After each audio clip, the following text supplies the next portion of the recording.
Okay, Rohit, tell me something about yourself. So, 1 minute, sir. Yes. Sorry, sir. Yeah, continue. Tell me something So, about. Yes. I'm Rohit Kumar Yadav. I come from village Kothal Kala, which is in Mahendragarh district of Haryana. I have done my schooling from Suraj Senior Secondary School, Mahendragarh. After that, I have done my graduation in geology honors from Hansraj College, University of Delhi. After that, I completed my post-graduation in political science from Kirodimal College, University of Delhi. Currently, I am preparing for the competitive examinations like CAPF and the civil services. My hobbies include reading books, watching Okay. movies and web Okay. series. Yes. Rohit, can you tell me why Mahendragarh is famous?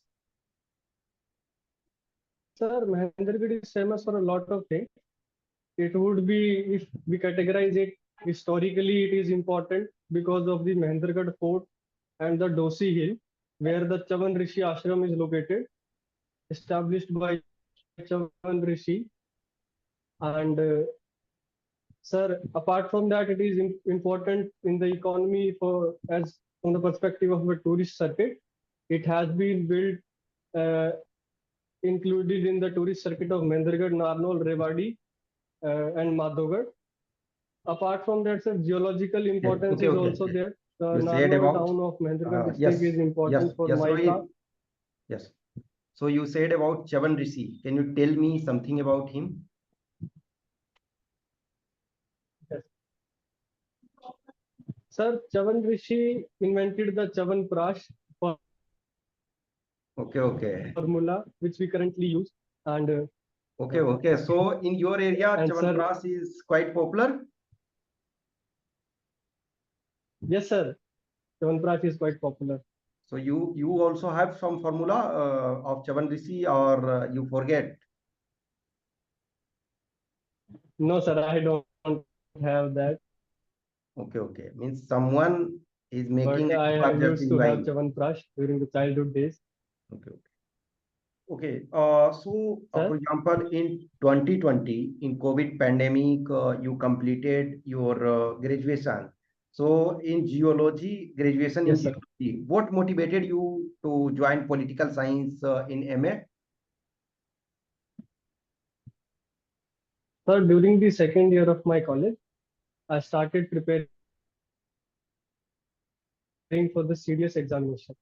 So I started reading the newspaper, got connected with the international affairs, so that interested me.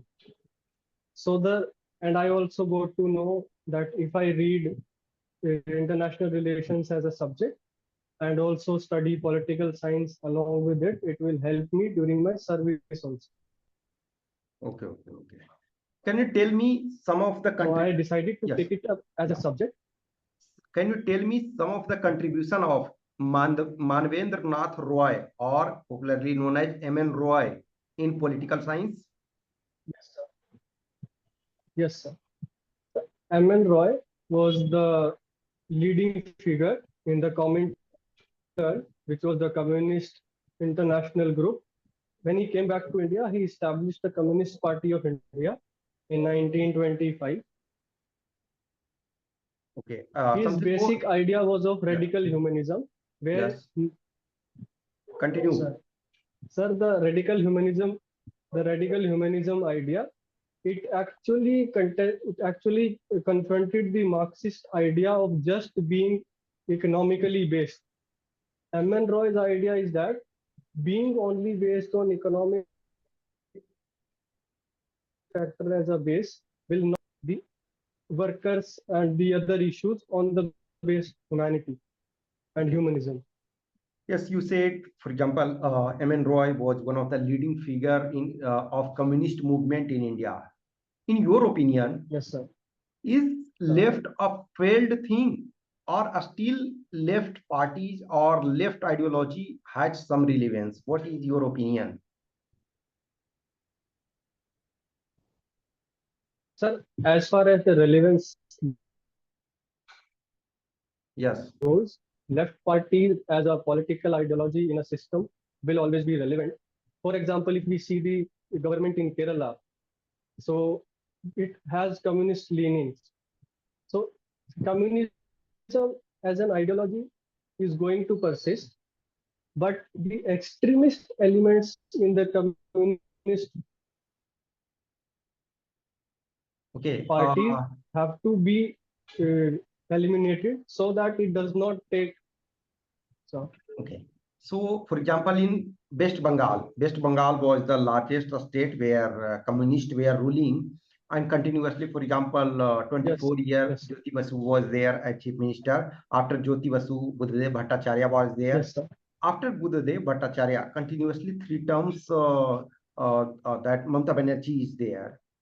Do you think any chances of revival of left in West Bengal, or for example Tripura? Manik Sarkar was for continuously 4 terms. I think he was chief minister, and he also lost continuously. Means left there also. Tripura also lost.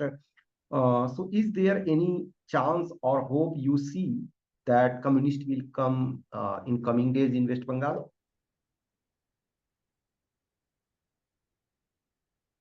Sir, as per me, I don't see any hope right now for the communist parties to come in power in West Bengal or Tripura.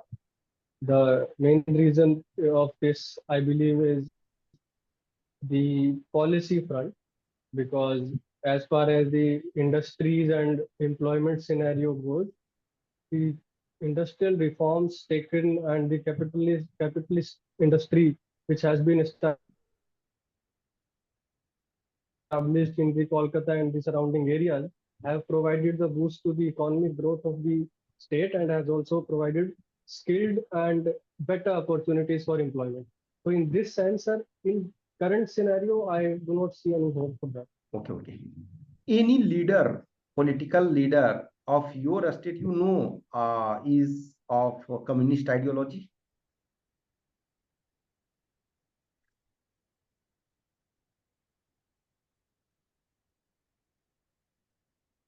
Sorry, sir, I'm not able to recall right now. Okay, not just this time. For example, after just means from independence till date, any?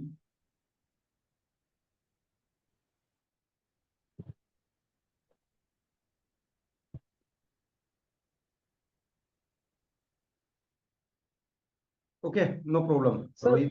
not as far as the Okay, okay. Yes, Aarti, continue.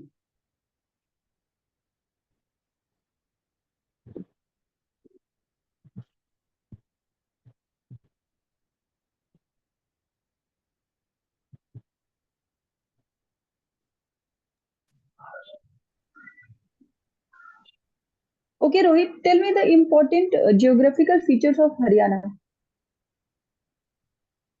man. Haryana is more or less situated in the plain region of India, but it has features of desert also, like in South Haryana, which is called the Bangad area, and the southernmost extent of the Haryana is connected to the Rajasthan area, which is into arid climate zone. So Haryana has basically three climatic zones if we take it in terms of geography. From south, it would be arid, then Okay. semi-arid, then a bit of. Okay. Okay, Rohit, tell me the two advantage and two disadvantage of two states sharing same capital.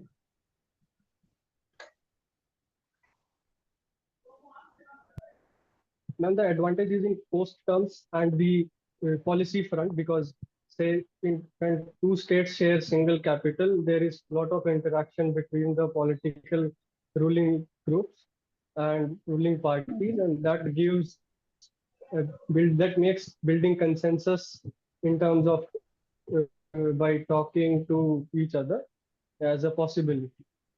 But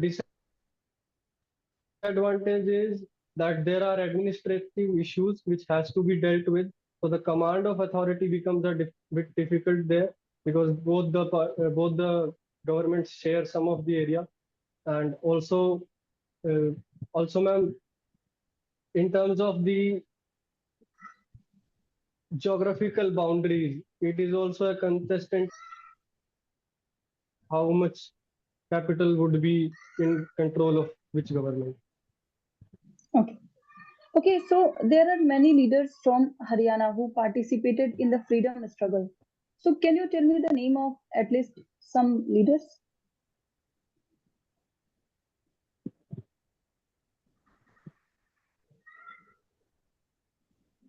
Sorry, ma'am, I'm not able to recall. Okay. Okay. So there is a national park in Haryana named Kaleshar National Park. Earlier it was in the news. So do you know what is the reason behind this? Sorry, ma'am, I missed the question. Can you repeat There it? is okay. Yes. So there is a national park in Haryana. The name is Kaleshar National Park. So what is the reason behind it was in Yes, ma'am. news? Sorry, ma'am, I'm not aware of that.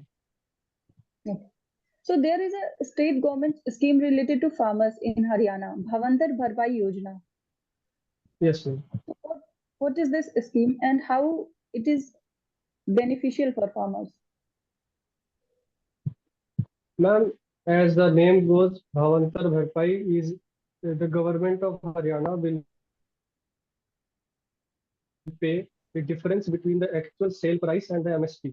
So if the farmers are selling outside the mandi and their crops are selling below the MSP, they will be given the difference price.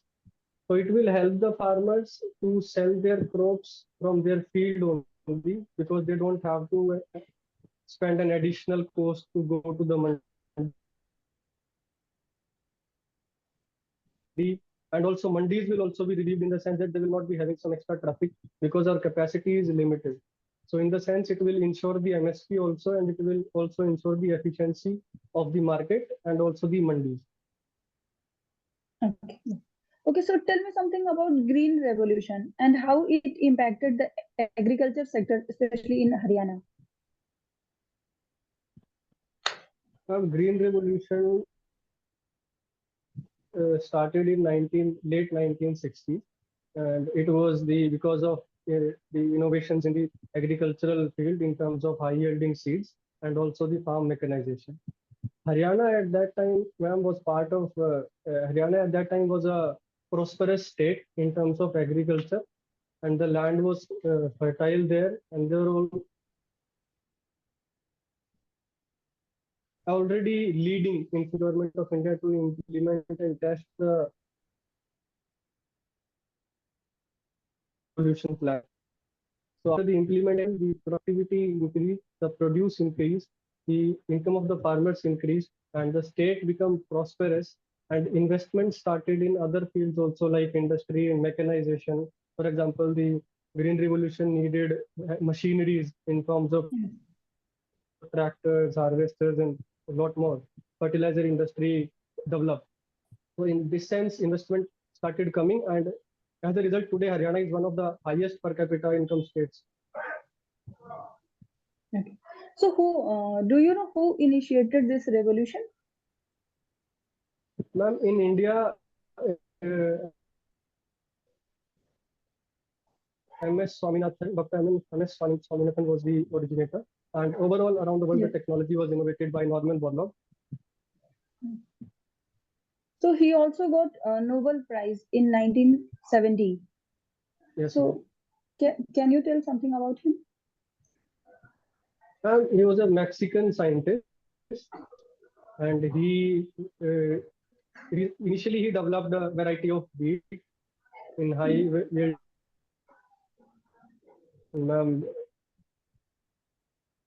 His contribution was appreciated in terms of Nobel Prize because it was a revolutionary step in ensuring the food security all around the world, and mostly in the developing countries who were struggling at that time to ensure their food security.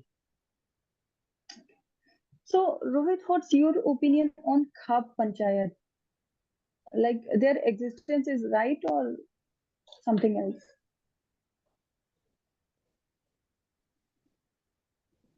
Khap panchayats are a social institution which are in existence from a very long time.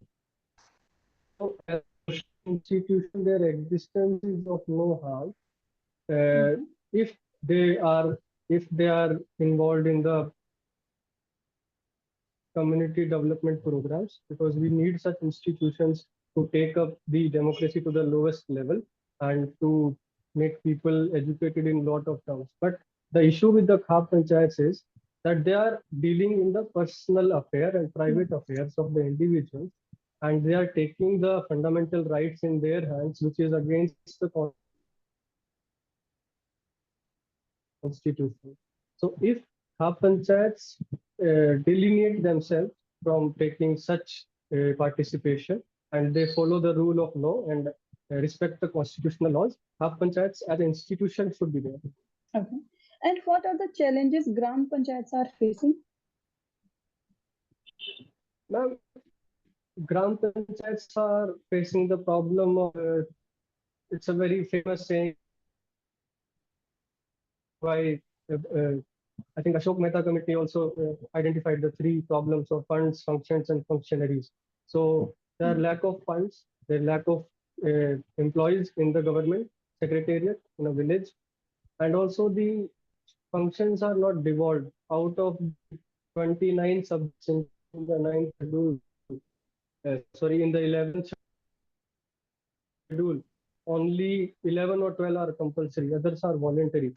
And because of that, and in today's era of technology, the technological implementation and the digital connectivity of the panchayats are also making them lagging in terms of information.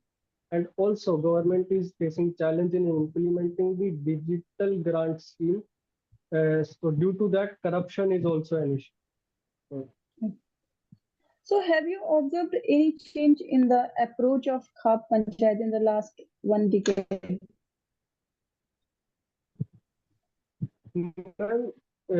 Before 5-6 years, there were many news about Khap panchayats involved in honor killings and a lot of other things.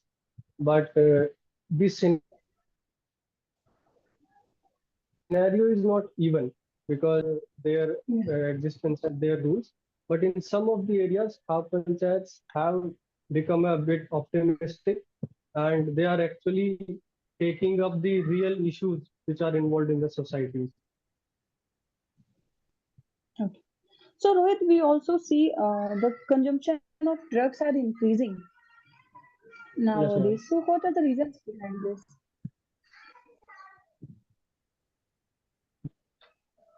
ma'am, the one would be lack of awareness and lack of education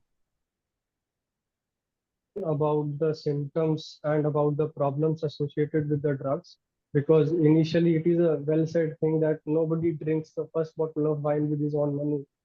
So people just try it for fun because of low awareness, and then they become addicted. The second thing would be, ma'am, the lack of employment opportunities, because that creates a lot of fall in trap of using abusive substances to relieve the stress. On the regulatory part, ma'am, there is heavy taxation on drugs. Drugs are banned, but there are heavy taxation on liquor. So banning drugs is a good step, but implementation is an issue, because the drug circulation supply is very decentralized, and it becomes very difficult to trace the end point, because nowadays very decentralized process is there, and you cannot tell who is actually carrying the drugs, because like drugs like ganja and are even grown somewhere in some of the very remote places. So these are the issues. Okay, so there are many initiatives to tackle this problem. So can you name any 2 or 3? There are like many operations or initiative schemes related to this. Ma'am, I'm aware of the Nasha Mukti Kendras which are currently operating, which helps in rehabilitating people. Also, the government of India is, uh, uh, implementing the ban on a serious note. We have increased the border surveillance where the entry points of drugs are there in the country. Apart from that, I'm not much aware of that. That's all from my side, sir. Okay, Ravi, you continue. Yeah, Mr. Rohit. Sir. Yeah, hello. Yeah. Okay. So suppose in a geological report, there is a value given for inclination, that is 45 degree. So how will you convert it to radian?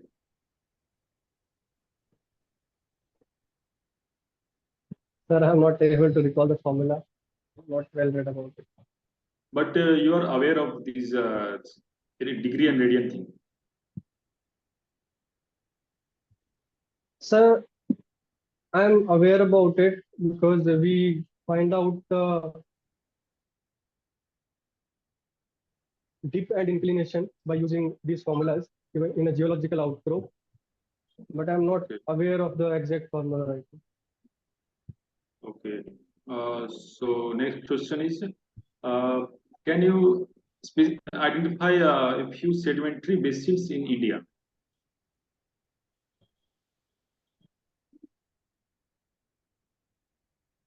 Sir, sedimentary basin as the river basins, the Krishna Godavari basin, the Ganga basin, and there is also one Kadapa basin, sir.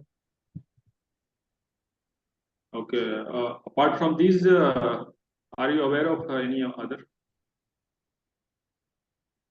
Sir, basin in exact terms, I'm not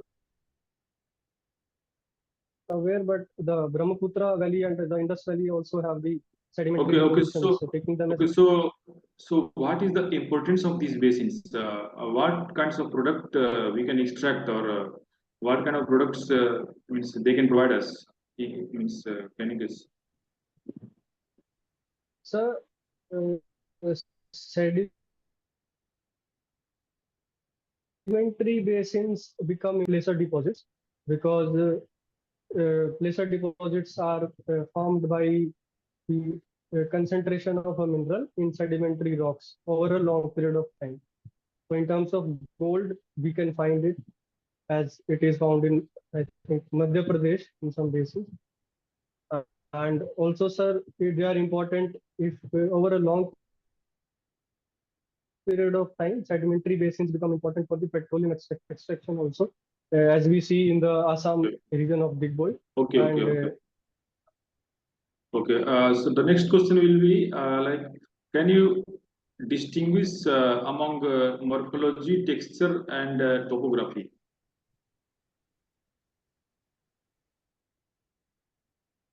Did you hear these terms, morphology, texture, and topography? Sir, morphology I'm aware, and topography I'm aware, but the morphology, textures are I'm a bit confused about it. Yeah. Means whatever you know, just tell about. So, sir, morphology is the composition or process of composition. Say in geomorphology, we study about the composition of the rocks and the composition of the landscapes and the process of their formation and various events or various agents that lead to weathering, formation, deposition, etc. Okay, texture. What about texture? Like water, air, and texture. So texture would be the particle arrangement of a rock, and it will give it a particular texture. Okay. Anyway, okay. So please go to next question. Can you can you guess a few new trends emerging in the Indian defense sector? The Indian defense sector. Yeah, a few new trends emerging. Sir, the first would be our focus on the changing the nature of our army in terms of reducing the age. We have come up with the Agnipath scheme to bring down the average age of our soldiers. The second would be, sir, the composition of theater commands. Those will be used for quick mobility and for better operational functions. The third would be, sir, the modernization in equipments. We are procuring, recently we have cleared the procurement of drones, UAVs from, I guess it's MQ-91F UAV Okay, we are so buying. So the focus so is can you more on defense modernization and defense rescue. can you specify about these production and purchases in these two sectors? What are the new trends?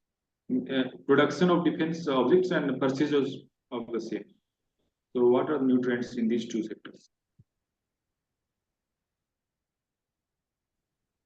Sir, the recent trends are we are working for the self-reliance in the production sector, as our recent procurement of the artillery guns as ATAGS have been given to the indigenous production lines, and in terms of purchase, sir, we are minimizing the total, or we can say the 100% foreign composition items, so that our import cover goes down and reliance on the other nations is brought down. Okay. Okay. So, in your estimation, how many types of democracy setup are there in our neighborhood? Means okay, let us say in the world. How many different types of democratic setups are there? Can you count them? Can you specify them? Sir, in terms of ideological sense, they are liberal democracy, and they recently have been identified as the communist or socialist democracies. So there will be liberal democracy, socialist democracy, and communist democracies are also there.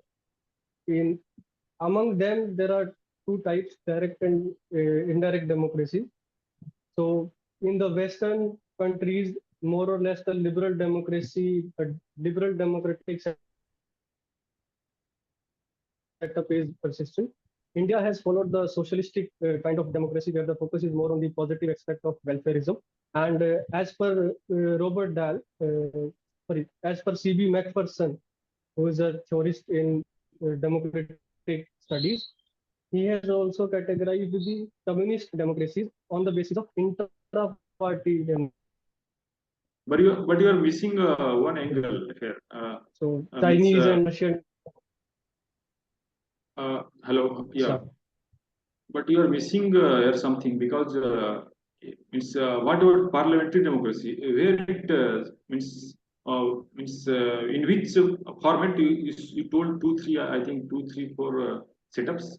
So in which format this parliamentary democracy suits well? Sir, parliamentary democracy is a setup. It is not in the sense of ideological differentiation of democracy or the formal differentiation. Parliaments can be found in every setup.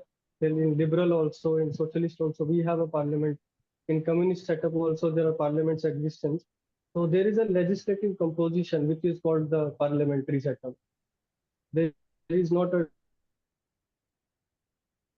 Okay, so you can you tell any one country where parliament is not supreme in making laws? Means like you are telling that parliamentary democracy means parliament is some sort of big thing. So can you name one country where parliament means cannot over means cannot make law, something like that? Some setup is there. Sir, in USA, the parliament is not supreme in terms of making laws, because the president can also use his veto, and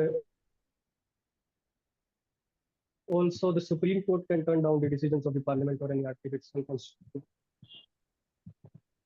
Okay.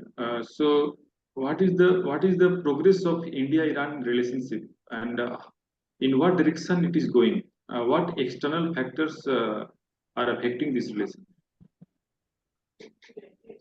Sir, in India, Iran have been historically sharing cordial relations from the earlier times. But if we say after like 2-3 years ago, the external factor in terms of China is impacting the relations because of the huge investments promised by Chinese government in the Iran. And we are also engaged at the strategic level in terms of the building of ports and infrastructure in terms of railways and connectivity. Anyway, instead of taking the name of China, you should have taken the name of USA. So okay, that's all. That's over. Okay, sir. That's all from my side. Yes, Rohit, when you were born, India was facing one of the greatest crises. Can you tell me what crisis India was facing when you were born?